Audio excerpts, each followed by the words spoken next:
Good afternoon, this is Hector Pelayo, and we are here promoting a very special movie which was filmed in the vicinities of Oxnard. That's Most right. of it, right? Yeah, it was filmed. The film's called Neon Girl in 1953, and it's I consider it a local film. It's my first. It's my directorial debut, and 95% of it was shot in Oxnard, and mainly downtown Oxnard. Well, Yeah. you know, it's a very interesting thing. I saw some of the parts of the movie already, and I mean, it's very interesting, and you use a lot of this local scenery, right? Yeah, we shot at the there's a historic district, a very beautiful historic district, and a lot of people don't know that we have two streets lined up with I think they're 1920s, mostly craftsman homes, beautiful architecture, and two streets of those, F and G, near the downtown area. And so I grew up, with these homes in the city. I grew up watching the Christmas lights every Christmas and passing through these homes and always thinking they're beautiful. And I'm a filmmaker, so I got the opportunity, met a wonderful man, Vince Barron, who let us use his house for the film. And so we shot most of the film takes place there in the house. So how did the idea came about? Well, with any film that I do, that it's just different ideas combined. I have, an idea for a story, then it combines with something else. Just, throughout, it sometimes takes, months to create one idea. And one of the things that happened was we met Vince and we went to his house through this other project that I was working on, and I saw the house, and I asked him if we can use it, and he said yeah, and so I took advantage of that, and the next thing you know, that we're in there for a week inside his house. And the thing is that he had everything in the house was period.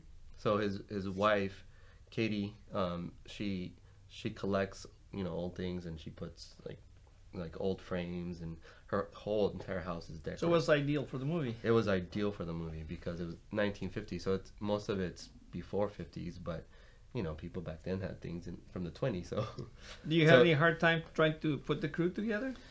No, I don't think I had a hard time. Well, everything is kind of difficult at first, but I have connections at Oxnard College, and I told some friends there, Kitty Merrill, who used to be at Oxnard College. She helped me out getting people from there, and then it kind of just trickled down the line.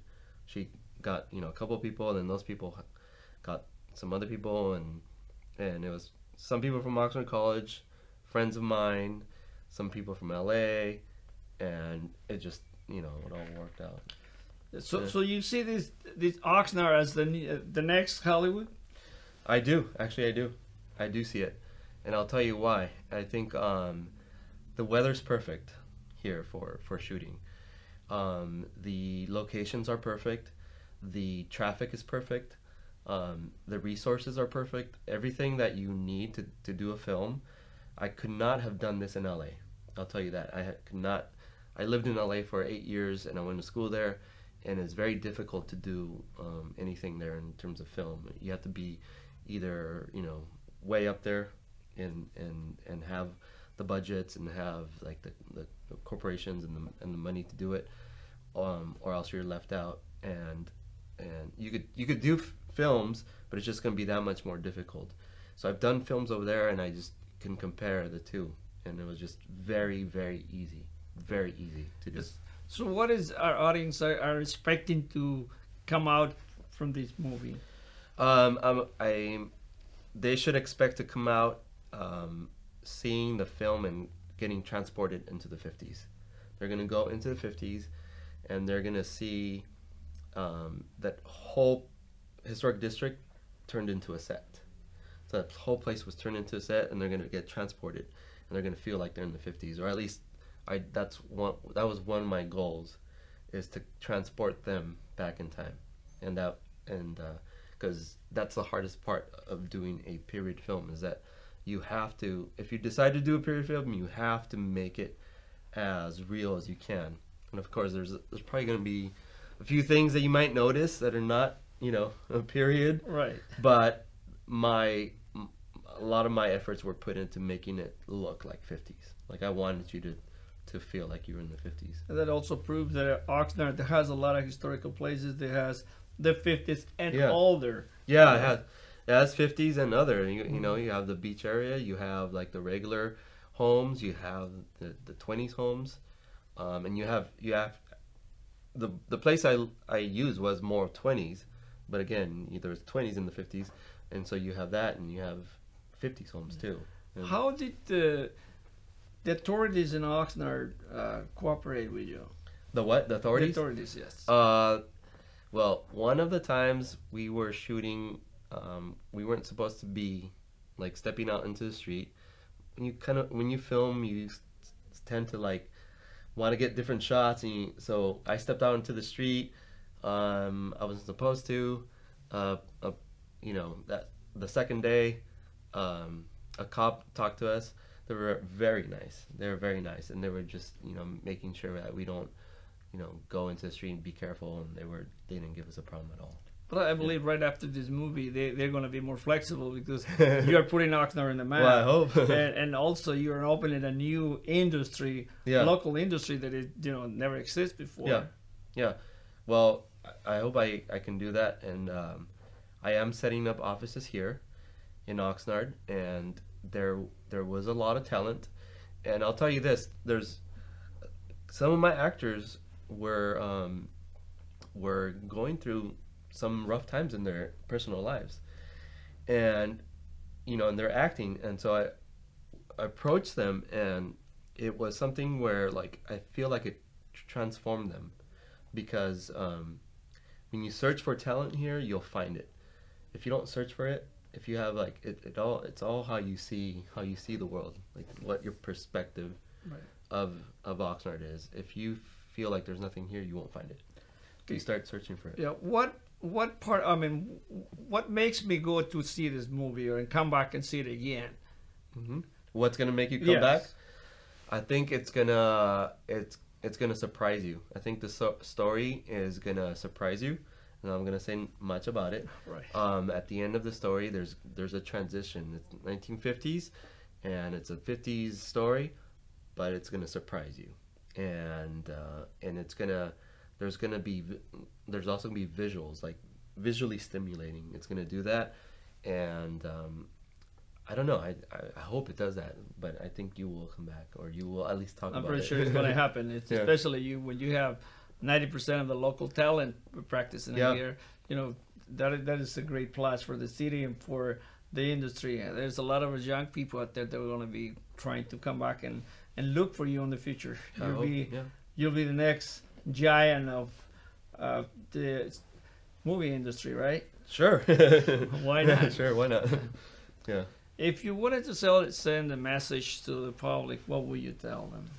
I would say go and watch, if there's still time, go and watch this Wednesday, the 10th at 7 p.m. here at the Plaza 14 Cinemas, the premiere of Neon Girl in 1953, and the red carpet and actors and the excitement will be there. So the tickets are on sale right now? Tickets are on sale at the box office and online. You can go to the box office or you can go online and support a local filmmaker. And it's not just any film.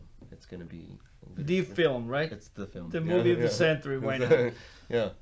Okay. Well, that's great. So it's so nice to have you here, and I wish you the best of the luck. And those people out there that have the talent, come and look for him, because he's the next star in our universe. So thank you very much, and good luck to all of you. Thank you. Gonna fix surveillance radios today? I'm gonna fix this country. Jack, that's the one thing you always say. I hope someday you feel you've accomplished that. That's Gil Lombardi, East Coast mobster, trying to get a toehold at Burbank. Morning, Lombardi. Mr. Edwards, you owe me money. We're able to follow anyone with this transmitter. But a promise is a promise. And when you break a promise to kill Lombardi, there are consequences. Do you understand that? I certainly do. Well, I'd just like to get to the point. Jimmy!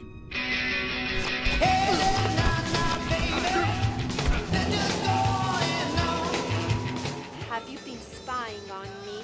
Why, you sound like the mistress that just caught her husband cheating. Baker's man, bake me a cake as fast as you can. You better cool it, kid. They're practically one and the same. Jack, call your team.